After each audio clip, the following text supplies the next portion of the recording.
행복하고 진심으로 감사를 다시 한번 드립니다. 어쨌든, 제가 이제 10월 19일 날, 이제 대통령께서 당대표가 되셨어요. 또 이제 경기도 선거 끝나고, 정말 선거도 많아. 지긋지긋해. 당대표 나가시겠대. 당대표. 이제 선거를 또 치르고 나서 제가 좀 민주연구원 이제 상근부원장으로 발령을 받았습니다. 그게 10월 4일이었습니다. 이제 첫 출근을 10월 4일 날. 저 나름대로 꿈이 많았어요. 민주연구원 들어가서 당을 정말 좀 바꾸고 싶었어요.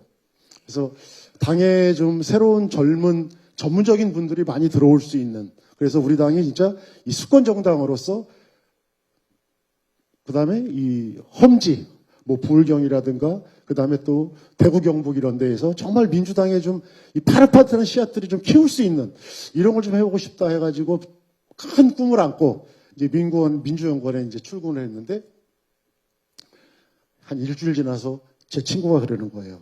이제 언론사에 있는 친구인데, 야, 네 체포영장이 있다는 거예요? 체포영장이 지금 나왔다는 얘기가 있대요. 그래서 제가 체포영장? 실감이 안 나잖아요. 그래서 저는 이제 이 검찰놈들이 선거 많이 치르다 보니까 꼬투리 잡고 이제 시비 거나 보지 이렇게 이제 방심을 했습니다. 그 얘기를 듣고 이틀 있다가 아침에 이제 저는 이제 집사람이 결혼해서부터 대학 졸업하고 계속 이제 맞벌이를 했기 때문에 회사를 일찍 나가다 보니까 이제 제가 그때 이제 고3 이 수험생인 둘째 딸을 갖다가 이제 다 그러잖아요. 그 아버지가 저기 대강 냉장고에 있는 거 차려놓고 알아서 먹어라 이제 애 밥을 딱 차려주고 있는데 띵동 그러는 거예요. 그래서 제가 뭐지 좀 감이 안 좋더라고. 그래서 이제 인터폰을 이렇게 보니까 아니 인터폰 복도에 그냥 새까맣게 남자들이 있는 거예요. 양복 입은 애. 그 생각이 나는 거야. 체포영장. 제가 이제 문을 고리를 건 다음에 애 생각이 나서 저 지금 학생이 있으니까 밥 먹고 가야 되니까 조금 기다려라 했더니 빨리 문 열라고 막 그러는 거예요. 그래서 제가 그 정도의 기죽지는 않으니까 기다려. 그걸 이제 문을 딱 해놓고 이제 아이를 보내주고 이제 밥을 빨리 먹고 등교해라. 이제 그러고 이제 문을 열어서 그때부터 이제 시작이 된 거죠. 이게 10월 19일 날. 그리고 제가 그날로 이제 체포돼가지고 서울중앙지검 검찰청에 바로 그날부터 조사를 하더라고요. 근데 저는 이게 보통 그러더라고요. 이게 조사하게 되면은 이 정치 사건 이런 거는 이제 변호사분들이 얘기를 하지 말라고 그러더라고요. 그래서 저는 그걸 이해를 못했어요. 저는 이제 조사 시작하자마자 막 얘기했어요. 야, 이 미친놈들아, 이게 말이 되냐.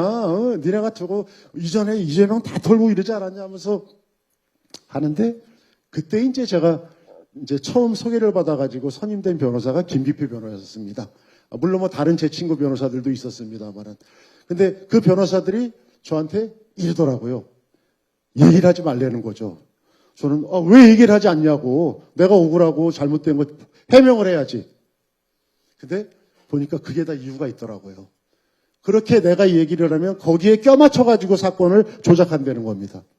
근데 어쨌든 제가 막 얘기하다가 이제 한 세 번째 조사를 받았나? 세 번째 검사가 그러는 거예요. 저 부원장님, 대장동에 지분이 있으시죠? 제가 이제 그 얘기를 듣는 순간, 얘네 목적이 그거구나. 대장동 사건에 저를 갖다가 넣어서 이재명을 갖다가 잡아넣겠구나, 얘들이. 그게 제가 이제 딱 이들의 목적이 느껴진 겁니다. 그래서 제가 그때부터 나 지금부터 얘기 안 한다.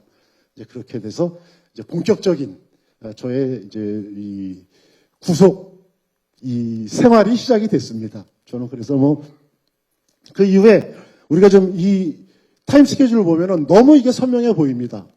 3월 9일날 윤석열이 정권을 잡고 나서 한 두 달 정도 있다가 그동안 대장동 수사하는 수사팀을 싹 본인 사단으로 다 바꿔버립니다. 대표적으로 법무부 장관 한동훈 지휘하에 윤석열 한동훈 사단, 텔레비에 많이 나오고는 어미준, 강백신, 그 다음에 차장검사 고영곤, 중앙지검장 송경호, 그 위에 검찰총장 이원석. 완전히 윤석열 사단입니다. 아이고. 이제 그 사단으로 교체하고 나서 그 전에 이미 대장동 사건은 끝났어요, 수사가. 그 업자들과 그 성남에 있었던 도시개발공사의 공무원 유동규가 결탁해가지고 이 편의를 봐주면서 그 대장동 녹취록에 다 있습니다, 그 내용이. 그러면서 정관계 녹취록, 뭐 50억 클럽 누구한테 얼마가 가고 누구한테 얼마가 가고 세심한 게 다 있습니다. 저나 정진상 실장 그리고 이재명 대표의 이야기는 한 구절도 없어요. 만약에 이재명 당시 성남시장한테 로비가 갔다면은 그들의 10년 이상 있는 녹취록에 그 내용이 없겠습니까? 난리가 났겠죠. 그래서 그거를 기반으로 증거로 해서 수사를 해서 딱 마무리를 했는데 이 박균 수사팀이 수사를 처음부터 한다 그러면서 별건을 찾아냅니다. 알고 보니까 이 친구들이 이 대장동 업자와 유동규들이 죄가 엄청나게 많아. 더 많아 이것보다. 그러니까 따져보니까 무기징역을 받아야 되는 뇌물 사건이 2개, 3개가 있어요. 그러니까 이제 그거를 갖고 협박을 한 거죠. 얘네들을. 그게 최근에 대장동 사건에서 진실이 나오는 겁니다. 법정에서. 사실은 그때 검찰이 이렇게 해가지고 이렇게 진술하라고 그래가지고 그렇게 얘기했습니다. 그리고 자기를 갖다가 그 검찰 구치소에다가 막 2박 3일을 두면서 너 저 배를 가릴 거야. 애 사진을 보여주면서. 이러니까 검찰에 시키는 대로 하면서 사건을 껴맞춘 거죠. 그래서 제가 10월 달에 19일 날 체포되고 제 다음 날, 바로 다음 날 그 유동규라는 사람이 걔가 석방이 됩니다. 그리고 11월 바로 한 달 있다가 정진상 실장이 체포되고 또 남욱이라는 대장동 업자가 석방이 돼요.